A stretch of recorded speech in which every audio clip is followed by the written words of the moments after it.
ప్రజల భాగస్వామ్యంతోనే స్వచ్ఛంద స్వర్ణాంధ్ర సాధ్యమవుతుందని మన్యం జిల్లా పార్వతీపురం ఎమ్మెల్యే బోనేల ఆశాభావం వ్యక్తం చేశారు.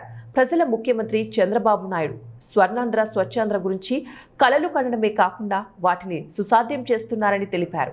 కేంద్ర రాష్ట్ర ప్రభుత్వాలు ప్రతి నెల 3వ శనివారం నిర్వహించే స్వచ్ఛ కార్యక్రమం పార్వతీపురం కేంద్ర హాస్పిటల్లో ఉత్సాహంగా జరిగింది.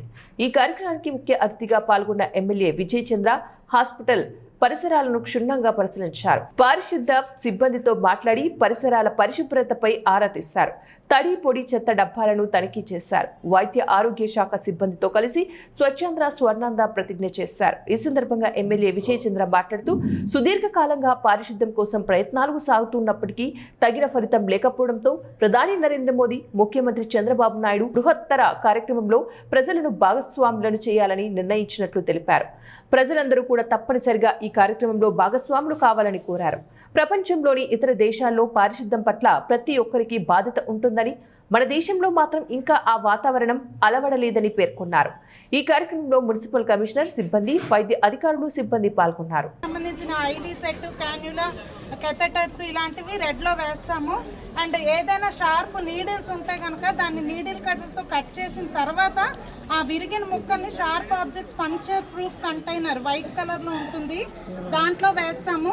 ఇవన్నీ కూడా ఇన్ఫెక్టియస్ వేస్ట్ అన్నమాట. వీటిని జనరల్ వేస్ట్ ఏదైతే ఉంటుందో దాంతో కలవకుండా వీటిని మనం సెగ్రిగేట్ చేసి దీనికి బయోమెడికల్ వేస్ట్ రూమ్ లో ఉంచి, ప్లాస్టిక్ వేస్ట్ గురించి చూసాం, తర్వాత సాలిడ్ వేస్ట్ గురించి మాట్లాడుకున్నాం, లిక్విడ్ వేస్ట్ గురించి మాట్లాడుకున్నాం, హౌస్ హజార్డస్ వేస్ట్ గురించి మాట్లాడుకున్నాం, ఈరోజు బయోమెడికల్ వేస్ట్ గురించి మాట్లాడుతున్నాం.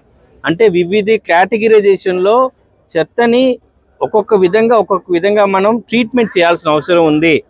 అంటే అన్నీ కూడా వేస్ట్ అనే కాదు, ఒక్కొక్క దానికి ఒక్కొక్క పద్ధతిలో చేయాల్సిన అవసరం ఉందని ప్రజలకు అవగాహన ఇస్తూ ప్రజల్ని ఇందులో భాగస్వామ్యం చేయడమే ఈ స్వర్ణాంధ్ర స్వచ్ఛాంధ్ర మిషన్ అండి. ఆంధ్రప్రదేశ్ అనేది భారతదేశంలో 2047 కల్లా ఒక నిజంగా స్వచ్ఛాంధ్రగా ఉండాలి. ప్రజల్లో సివిక్ సెన్స్ ఉండాలి.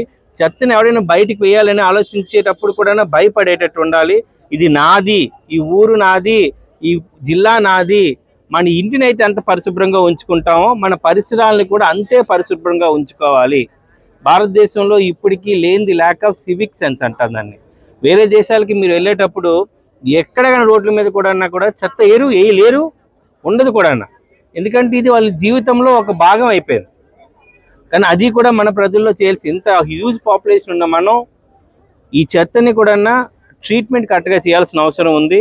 లేకపోతే ఏమవుతుందంటే కాలువలు మూసుకుపోతున్నాయి, సో మీరు చాకింగ్ అవుతున్నాయి, అన్ని విషయాలు తెలుసు. మన వాటర్ బాడీస్ పాడైపోతున్నాయి, చెరువులు పాడైపోతున్నాయి, నదులు పాడైపోతున్నాయి, అలాగే మన వీధి కాలువలు పాడైపోతున్నాయి. ఇవన్నీ చూడండి, ఇప్పటికీ కాలువల్లోని గడ్డల్లోని కనిపించేదంతా కూడా చెత్తనే. డస్ట్బిన్ వాళ్ళకి వెళ్ళాల్సిందల్లన్నా కూడా రాంగ్ ప్లేస్లోకి వెళ్తుంది. ఇప్పటికైనా ప్రజల్లో మార్పు రావాలి, వాళ్ళ బిహేవియర్లో మార్పు రావాలి, నెక్స్ట్ జనరేషన్స్ కూడా ఈ మార్పు రావాలి. భారతదేశం, ఆంధ్రప్రదేశ్ నిజంగా స్వర్ణ ఆంధ్రప్రదేశ్గా, నిజంగా స్వర్ణ ఇండియాకుండా ఒక క్లీన్ కంట్రీగా ఉండాలనే ఒక గొప్ప ఇనిషియేటివ్ని చంద్రబాబు నాయుడు గారు తీసుకున్నారు, నరేంద్ర మోడీ గారు కూడా తీసుకున్నారు. దీంట్లో ప్రజలు భాగస్వామ్యం అవుతే కానీ మనం సాధించలేం. అదే బాధ్యతగా ఈరోజు పార్వతీపురంలో ఈరోజు థీమ్ ఏంటంటే హాస్పిటల్లో వచ్చే బయోమెడికల్ వేస్ట్ కూడా ఎలా ట్రీట్ చేస్తున్నారు అని ప్రజలకు అవగాహన కల్పించడం కోసమే. ఈరోజు హాస్పిటల్లో 5 బిన్నులు ఉంటాయి. ఒకటి మెడికల్ వేస్ట్లో డిఫరెంట్ బ్లడ్ది, కాటన్స్, నీడిల్స్, సర్జరీ అయిన తర్వాత వచ్చినవి, ఎవరికైనా ఆపరేషన్ అయినప్పుడు తీసేసిన ఎక్సెస్ బాడీ పార్ట్స్ ఉంటే కానీ అన్నిటికీ సపరేట్గా ఎలా చేయాలని స్టూడెంట్స్ కూడా అవగాహన కల్పించడం జరిగింది. వీటిని అన్నిటిని కూడా ఒకసారి కలెక్ట్ చేసిన తర్వాత బయోమెడికల్ వేస్ట్ ట్రీట్మెంట్ ప్లాంట్స్ ఉంటాయి, వాటికి పంపిస్తారనే విషయాన్ని. అంటే చాలామందికి అపోహలు ఉంటాయి, ఇవి అయిపోయిన తర్వాత ఎక్కడ పూర్తి చేస్తారు, లేకపోతే ఎక్కడ